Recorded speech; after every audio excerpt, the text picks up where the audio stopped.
sex, but I wasn't able to talk about it. And if I had a partner who just wasn't naturally good to my standards, I just never saw that person again instead of having the conversation.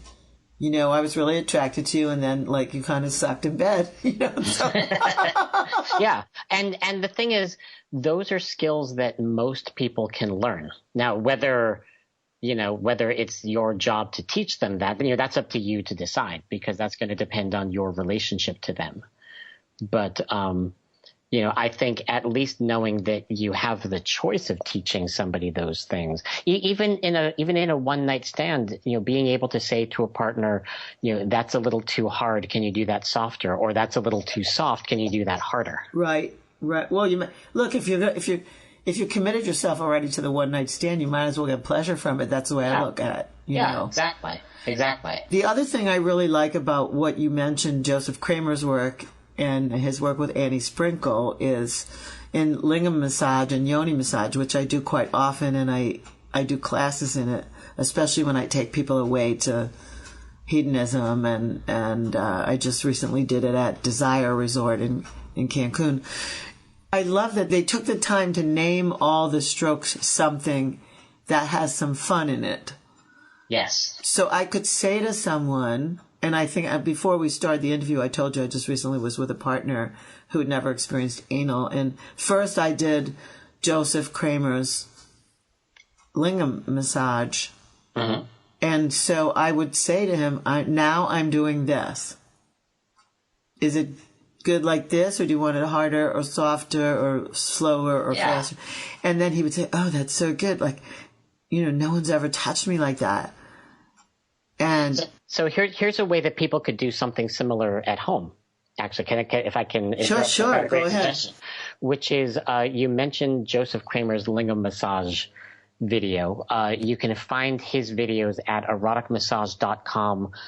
It's a subscription site, but you can. I also really like Jaya's Red Hot Touch videos, which are also available on that site. And then what you can do is have an experiment session with your partner. And the goal is to learn information. The goal is not to have an orgasm. So, if you try 10 or 15 different massage strokes, whether it's on their cock or their pussy, whatever you're doing, and you discover two things that felt really good, now you've got two new skills for the next time you're actually having sex. And the way that you can calibrate this is you're doing the technique, and you ask your partner to rate it on a scale of 1 to 10. 10 is, oh, wow, that feels amazing, don't ever stop. And 1 is, let's put on Netflix. and it doesn't mean that a 4 is bad, because sometimes you need something to cool down. Like, in fact, the best sex happens when we go from an 8 to a 3 to a 7 to a 2 to a 9 to a 5. It's the up and down. Just like being on a roller coaster, it's sure. Up, down, rather than all up or all down. Sure, and it's also the element of surprise. Yeah, exactly. And not being able to anticipate, Exactly. And the other thing, you just reminded me of something, which is, I usually tell this to men, that women like a lot of variety, and just because something worked last time or the last 5 times doesn't mean that on the 6th time it's going to work. Like, women get bored a lot. They like change. I don't know if men feel the same way, but I've talked to a lot of women about changing things up and the element of surprise. So I like what you're saying about 1 to 5 to 7 to 2. Yeah. That's so cool because it changes everything. Well, and it is tricky because, there are women who want that variety, and there's women who want exactly the one thing that always works for them, and there's women who want to change it up because they get overstimulated, and there's women who, if you change it up, they get super frustrated. And so my job as a somatic sex educator is to help someone figure out what their pattern is in their body. And it's not good or bad. It's just what is. Mm-hmm. Some people like spicy food. Some people like milder food. Some people want to eat the same meal, 4 times a week. Other people need a lot more variety than that. That's great. And so if you can tell a partner, this is my pattern, then you can work with it. But you have to identify the pattern. And so that's a lot of what I do as a sex educator. Oh, now I want a session. We could do that. I want to know my pattern. That's great. So, Charlie, either the next time I'm in Seattle or the next time you're in Phoenix, I want a session. I would love that. Book a session early and often. So, anyway, before we go into anal play, would you say what the website is again, where people could find Joseph's Lingam Massage or Jaya's Red Hot Touch Massage? What is that website? It is eroticmassage.com, and it's a subscription site, so you can get a subscription for a month, for 3 months, work your way through the videos. It's an amazing resource and a really fun way to get some fun ideas for what you want to explore. Yeah, sounds terrific. And I've interviewed both of them before on the show. Definitely Joseph a long while ago, and Jaya, about both of those subjects. So it just, calls into memory that those people have been guests on my show before. And it sounds like a great website to check out. So let's talk about anal play. First of all, you've written a book called The Ultimate Guide to Prostate Pleasure. So that's just right there saying, you know something about anal. I do. I know lots about anal play. So most people have that. I'm going to say most. I think that some people may fantasize about it. Some people might be turned on by the idea of it. But I think most people have a, oh no, I'm not going there thing in their minds about that. I think a lot of people will not allow themselves to have pleasure in their anus or around their anus. And I think people who find pleasure there are in the minority. Is that true? Well, it's hard to say. There have been lots and lots of surveys and studies. I'm always skeptical about the research about how many people do any particular sexual act because, people are often not as honest with researchers as they could be. I mean, that happens if you just did a survey asking people what their favorite soda is.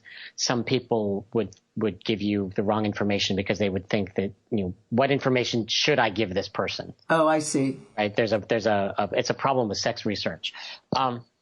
It does seem like with the increase of, anal play in porn, more people are trying it than ever before because we're more exposed to the idea of it.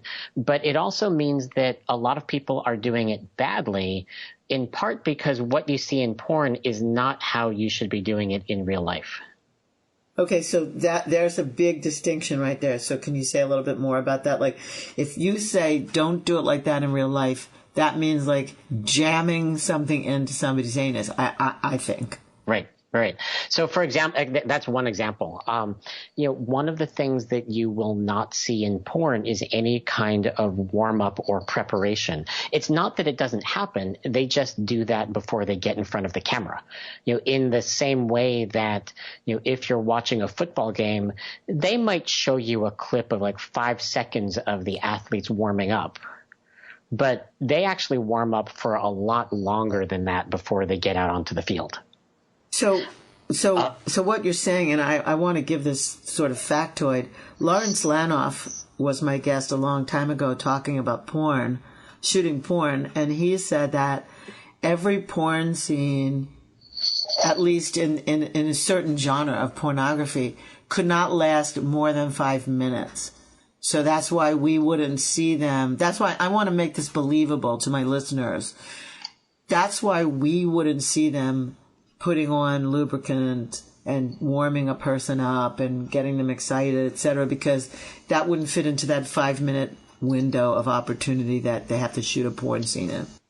Well, there's that. And there's also the fact that things that look good on camera are not necessarily how it works in real life.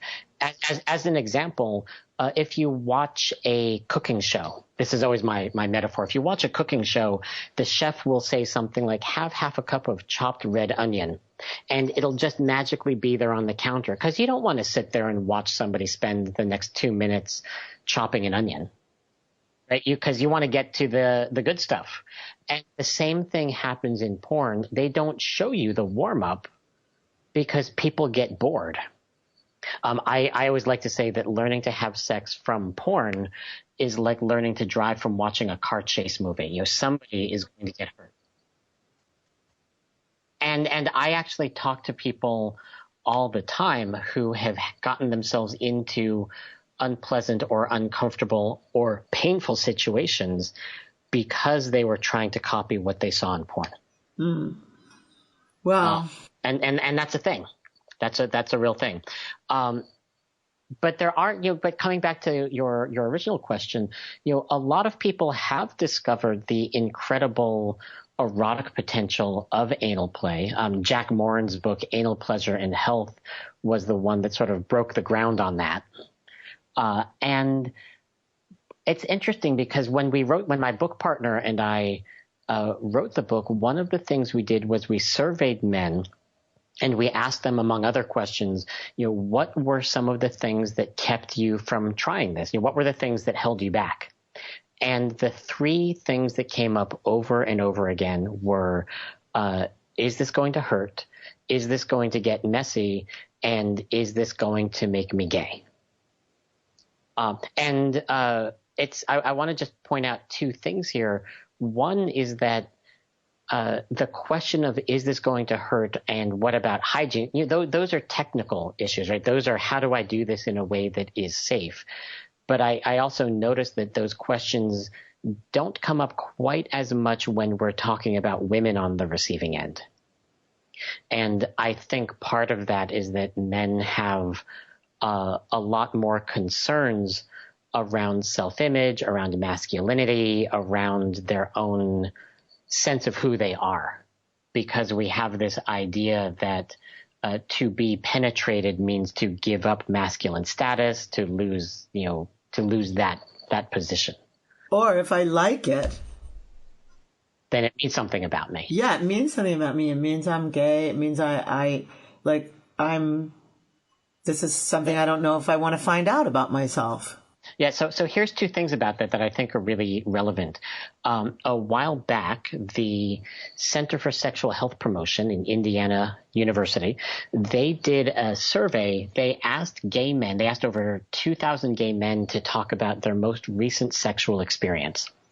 And it turned out that they were having anal sex about 37% of the time. Now, I'm willing to bet that probably 99.9% of gay men have tried it, because there's much more conversation about that in the gay community.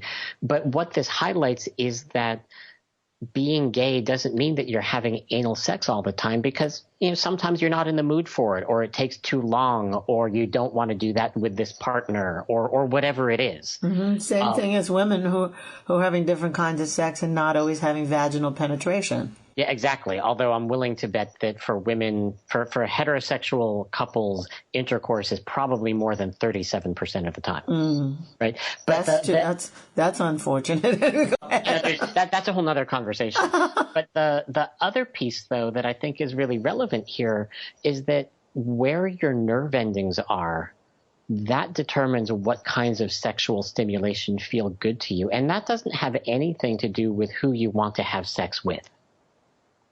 Okay, say that again. Wait a minute. This is good. Right. So what kind of things feel good to your body? That's because that's where your nerve endings are. Who you want to have sex with, that's your sexual orientation. And those are two different things. That's great. So for example, if a man and a woman are, if she's wearing a strap-on dildo and he's receiving anal penetration, that is still heterosexual sex because it's a man and a woman. Mm-hmm. And he just happens to be liking, or maybe not, but... But that's just what works for him. Yeah, exactly. And the flip side to this, of course, too, is that there's nothing wrong with being gay. So that's another piece that I think is also relevant. But, you know, the fact is that the